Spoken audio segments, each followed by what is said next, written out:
Hello, Germany. It's me, NYSEinstein, from the floor of the New York Stock Exchange. I'm having that kind of a hair day where it looks sort of simple, not wild and crazy. Investor optimism, vitality. Okay? We had a market that's been run basically by the surges in crude, affecting the energy markets in a big way. Okay? The banks had a huge turnaround. JP Morgan earnings were out. Usually when one stock like a JP Morgan comes out with positive earnings, an 8% beat, right?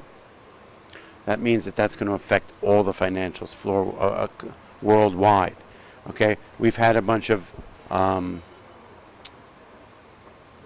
interest rate optimism that's going to affect the banks worldwide.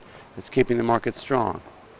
We've got what happens is when a market makes a move that it's made right now, with an anticipation of a big sell-off due to potentially missed earnings and surge in energy stocks, surge in financials happen, and more beats than losses on the estimates and the reality of the earnings market that's happening in the last couple of days.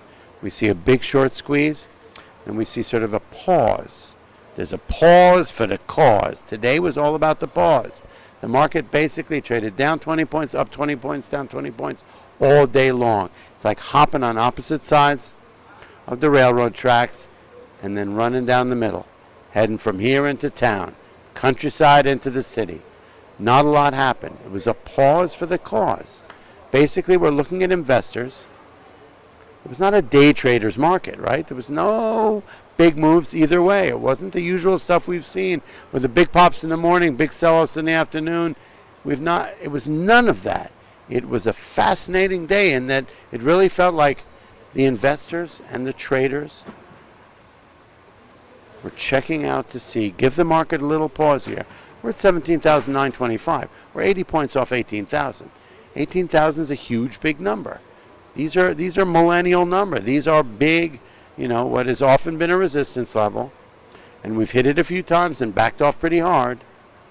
But now we're sort of, the waves are starting to churn. It's like right before a hurricane, right? The weather systems are going round and round. People are observing it. The weathermen are out there looking to see what's the next move that's going to hit the market. Gold down 20. Oil kind of flattish on the day. Market up and down 20 all day. That's the pause. It's fascinating to watch.